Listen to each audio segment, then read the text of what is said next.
Hi, this is Alan Perkins from Horns Digest through the Scout Network. Don't forget to check out Horns Digest, where Chip Brown has 25 years of experience covering UT athletics. Make sure you follow me on Twitter as well, at Alan Perkins HD. That's ALLENPERKINS.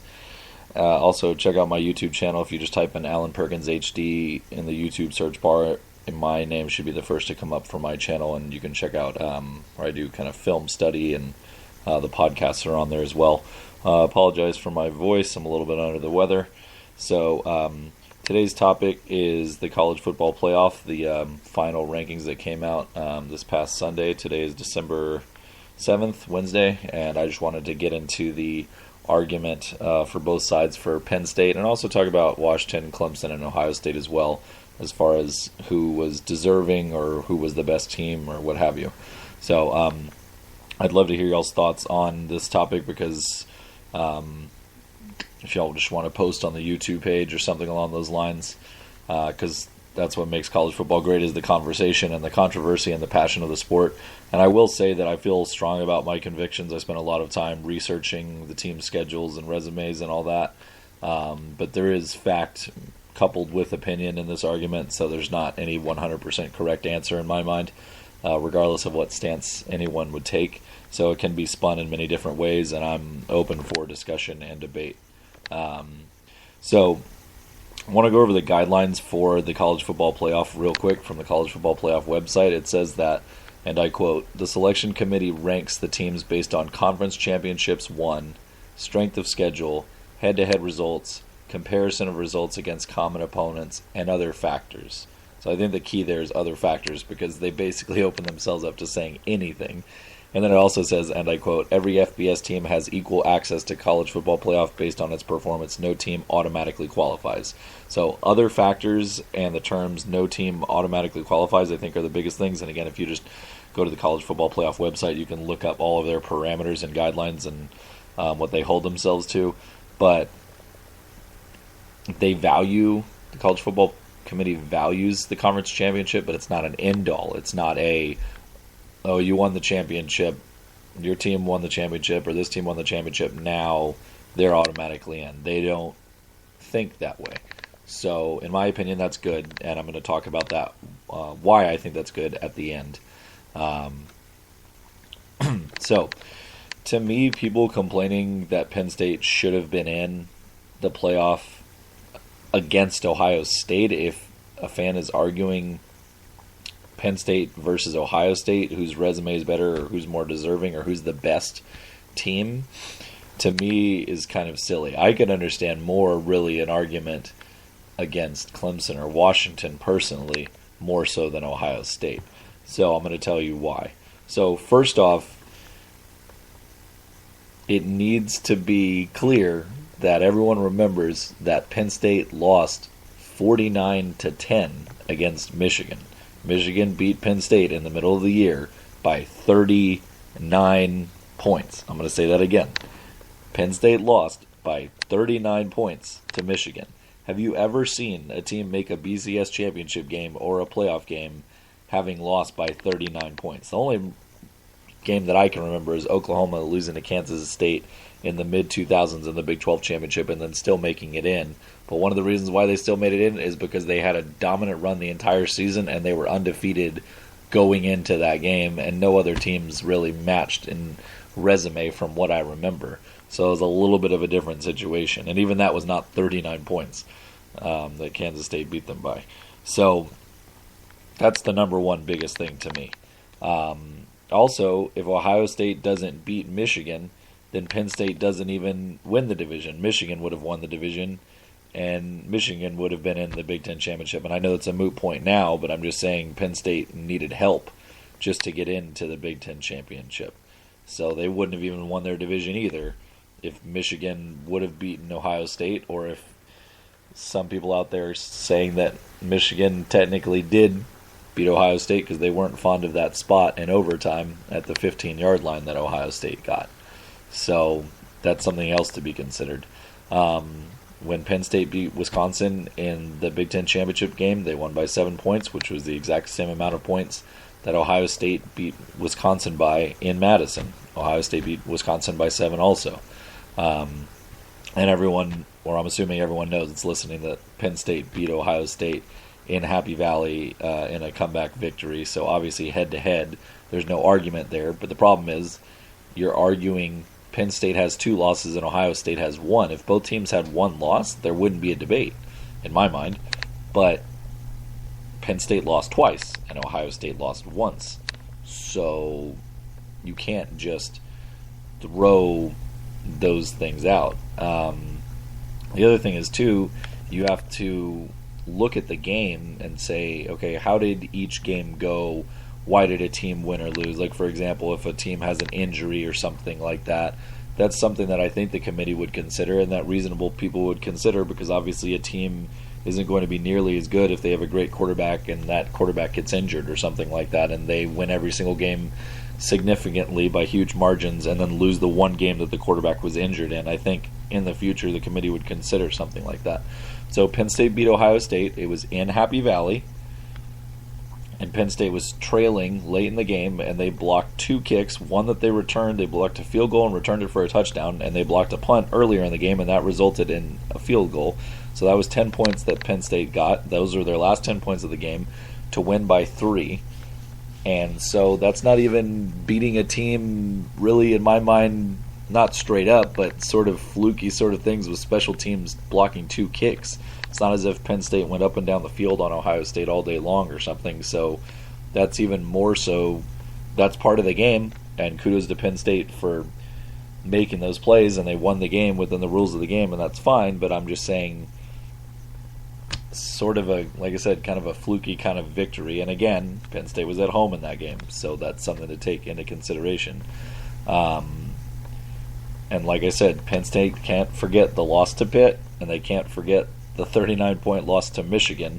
Those don't just go away. So Ohio State lost 1 game the whole year in the situation I described by 3 points after getting 2 kicks blocked, yet Penn State lost to Pitt by 3, also on the road, but they also lost to Michigan on the road by 39 points. So Ohio State doesn't have a loss like that.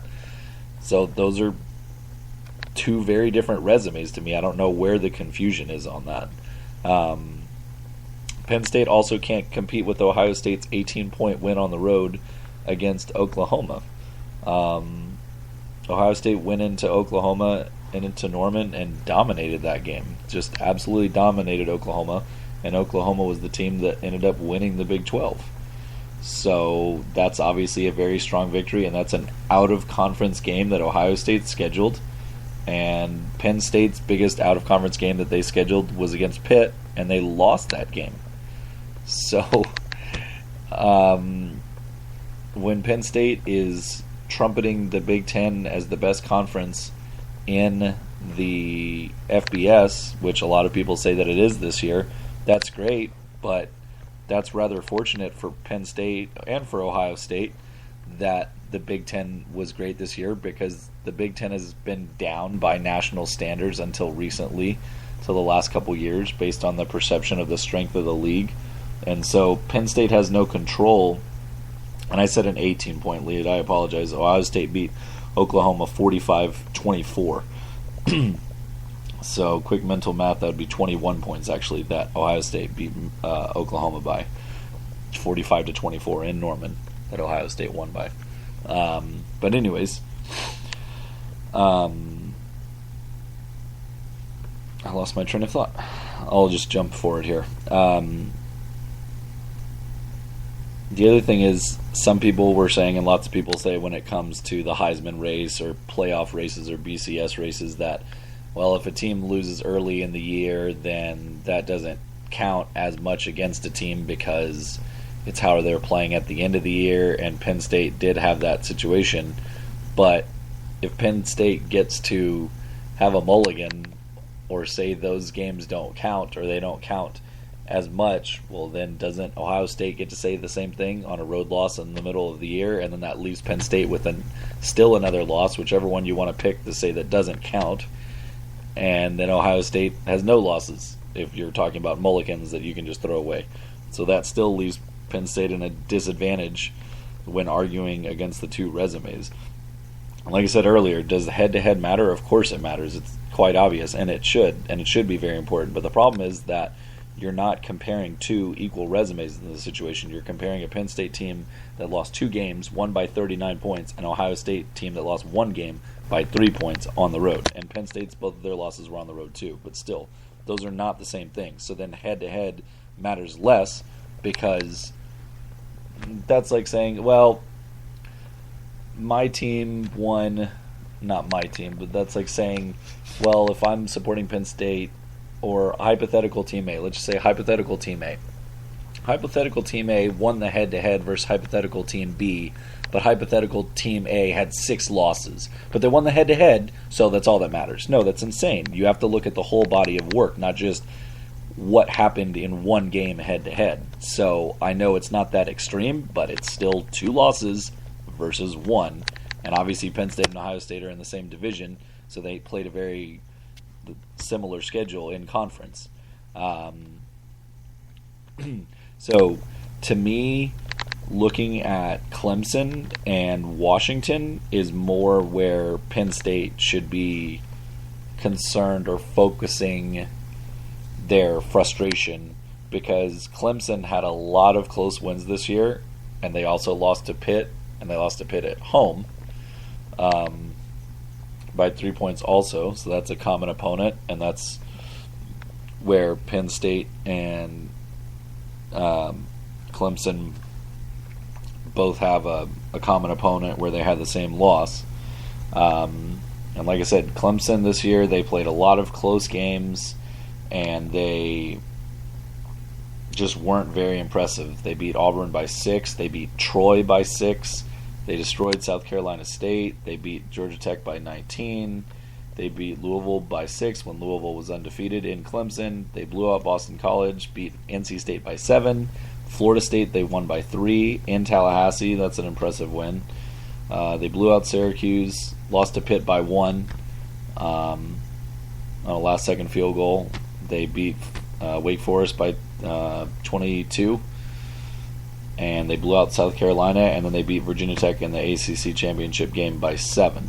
So not a lot of impressive wins for Clemson, and their out-of-conference schedule, to me, scheduling Auburn is an impressive opponent, and then obviously South Carolina State and Troy are weak, but that's the same setup as Ohio State and Penn State, where all 3 of those teams had one tough out-of-conference opponent. OSU had Oklahoma, Penn State had Pitt, and Clemson had Auburn. So to me, Auburn's tougher than Pitt, or at least equal, and especially by how those programs have done recently. Whenever that game was scheduled, Auburn obviously won a national championship and went to another one. So clearly, lately, a stronger program than Pitt. So the out-of-conference schedules is pretty identical between Clemson and Penn State. And the other thing is, too, is that Penn State blew a lot of people out, a lot of teams out late in the year, but early in the year, they had a lot of close games before they got rolling along. They beat Kent State by 20. They only beat Temple by 7. Now Temple won their conference, so that looks better now, but still, it's Temple. Penn State barely beat Minnesota. And then after that, they started rolling off big wins pretty much the rest of the year. So, except for Wisconsin and Ohio State, but those were tough teams, obviously, so it doesn't matter. So, anyways, I'm going to do a part 2 of this podcast to carry on, because I'm not done saying all the things that I would like to say. So just check out the part 2 that I'll post under the same title, and I'll be posting that shortly. And I really appreciate y'all listening and supporting the podcast, and I hope y'all have a great holiday season. I hope y'all had a good Thanksgiving, and I will talk to y'all soon. Thanks. Bye.